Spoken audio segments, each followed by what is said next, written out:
Welcome back friends to another video lecture on the topic identification and curation of OERs.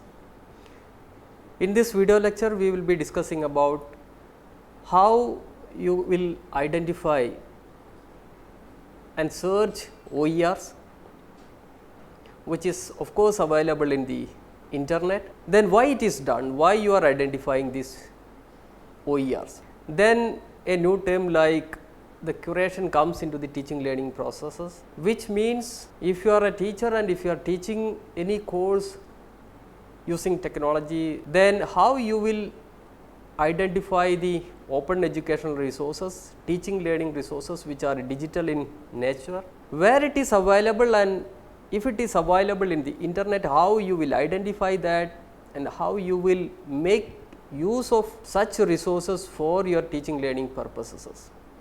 So, that is what curation is about, not just identifying, you will be categorizing, you will be selecting resources which are useful for your classrooms, for your students, and that will be used in the teaching learning processes. So, friends, this is in general the content of this video lecture. So, let us start with the simple explanation of OER. In the first video which was relating to OER, we were discussing that they are nothing but they are any form of teaching learning resources having an open license, and the most popular or commonly used open license is the Creative Commons license.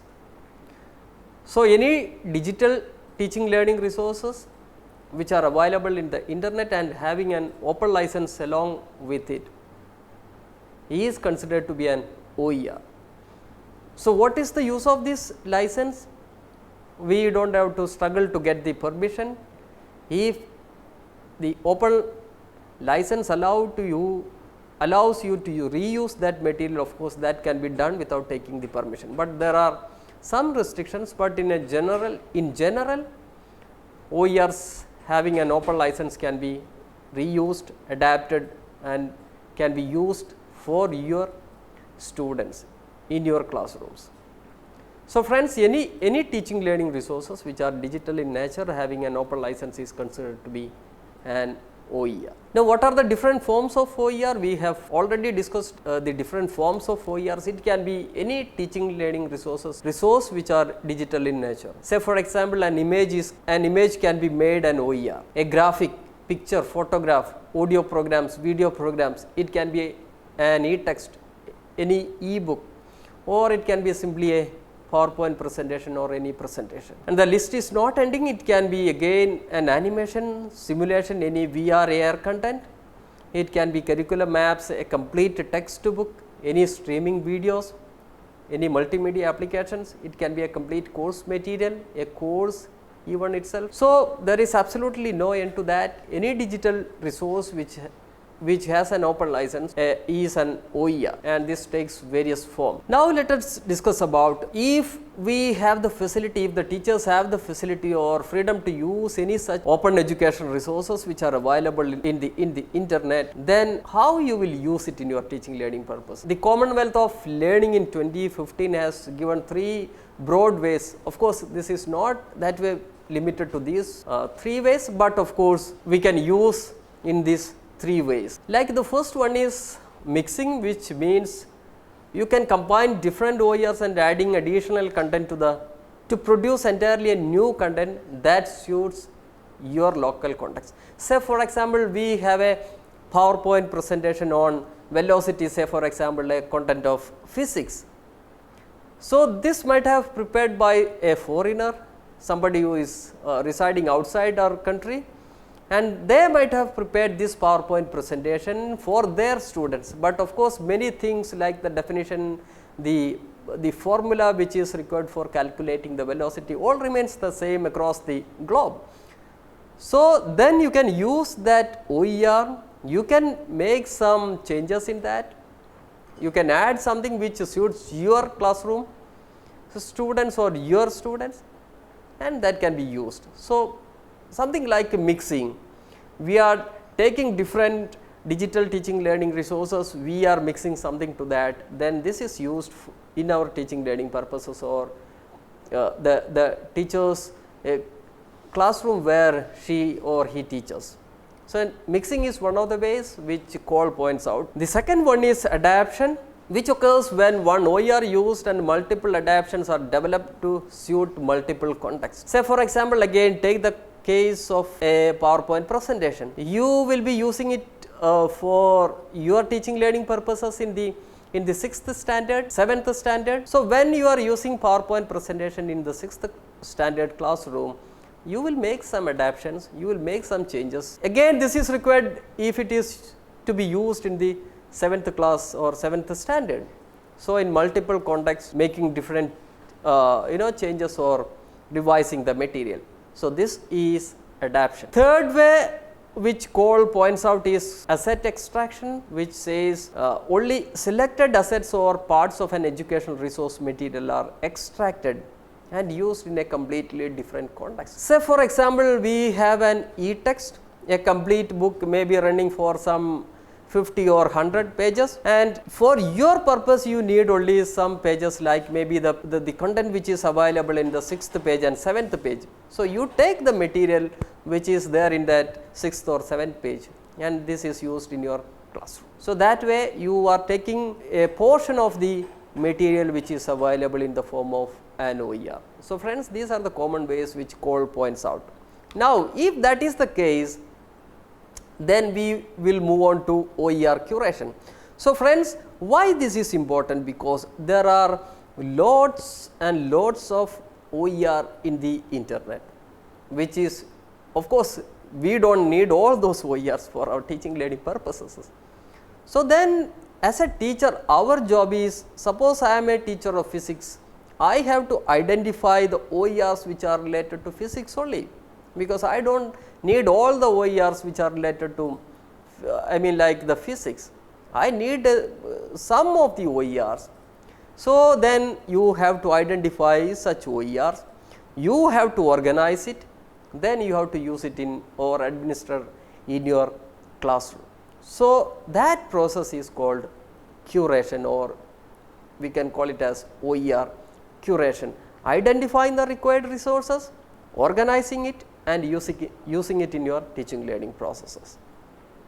So, that way OER curation is very important, because we have a good number of OERs available in the internet and we have to select only required for our teaching learning purposes. So, friends, that is OER curation. And let us see how this is done. As I was saying, again, a physics teacher need to identify the OERs which are required for their classrooms. A chemistry teacher need to do the same. A higher education teacher, of course, have to do the same, only the OERs which is required for their classrooms or their programs or courses. So, very important that way OER curation. Since OER curation is an important activity which is relating to a teacher, then one of the important activities the teacher has to carry out is identifying the OERs. And how it is done? You are seeing some of the websites on the screen, like Creative Commons, Directory of Open Educational Resources, OER Common Open Educational Resource, Folk Semantic Discovered. These are some of the specialized search engines, or there are some websites where open educational resources are available.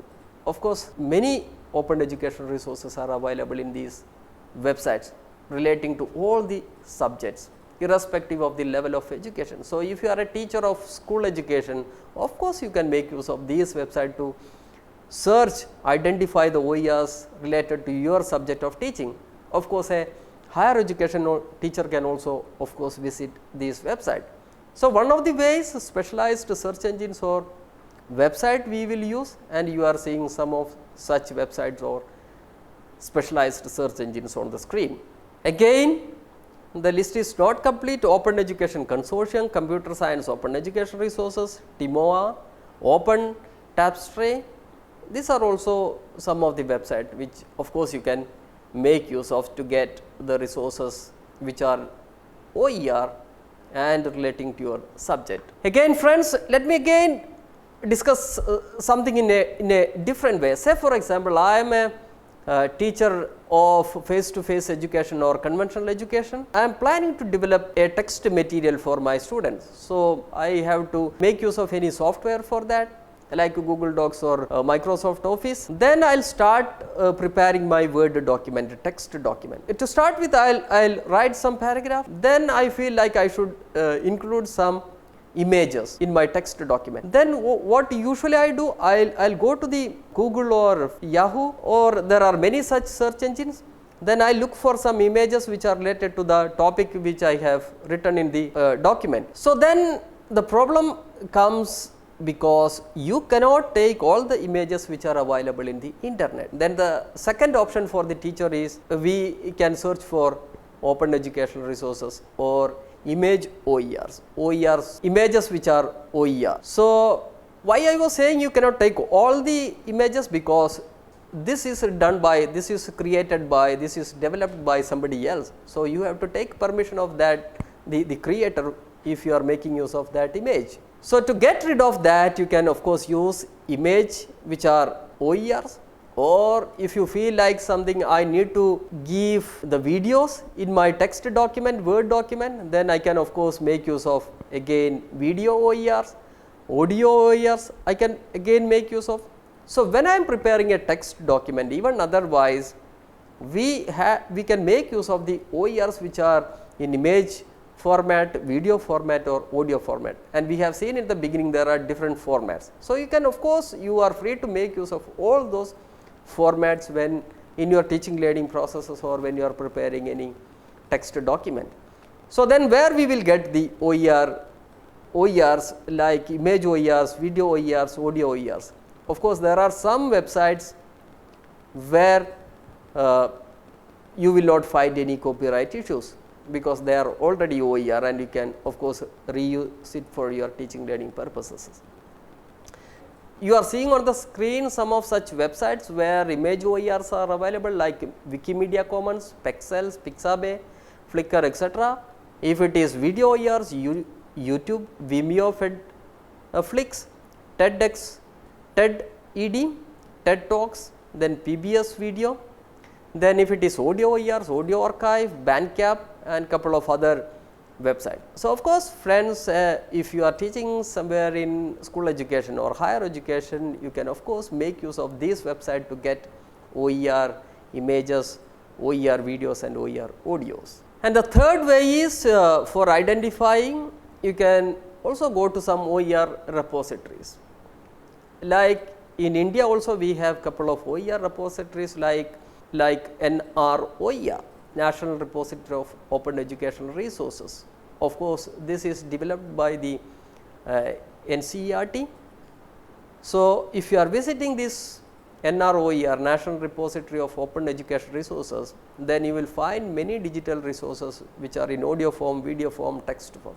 So if you are a teacher, of course you can make use of those resources in your teaching learning processes. In IGNOU also we have a repository, but it is not exactly the open educational resources repository, but of course the videos, the text materials developed by IGNOU are available in that repository, and the name is IGNOU. So you are also free to use that. You have to give credit and acknowledgement to the creators. Then couple of other repositories like Merlot, Sakshat, Wikipedia, TeacherTube and couple of other resources repositories are there, and they are displayed on the screen. So friends, you can of course make use of these repositories also to get OERs related to the topic that you are teaching in your educational institution. So these are some of the ways identifying OERs. This is one of the steps or procedure that you need to carry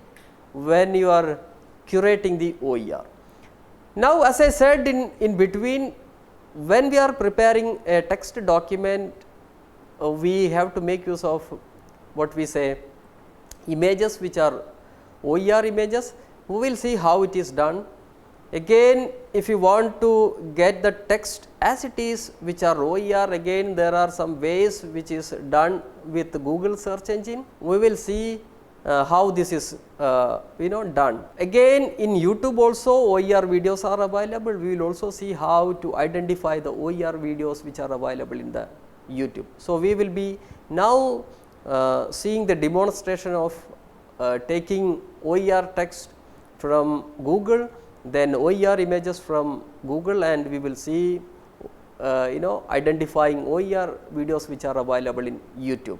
So, friends, with this we are summing up, we are winding this video lecture on the topic identification and curation of OERs. In this video lecture, we have seen the relevance of OER curation, and we have seen couple of options for identifying the OERs. So, the OERs which are identified that way, you can use it in your teaching learning processes. I hope you have understood the concepts that we have discussed in this lecture. Thank you.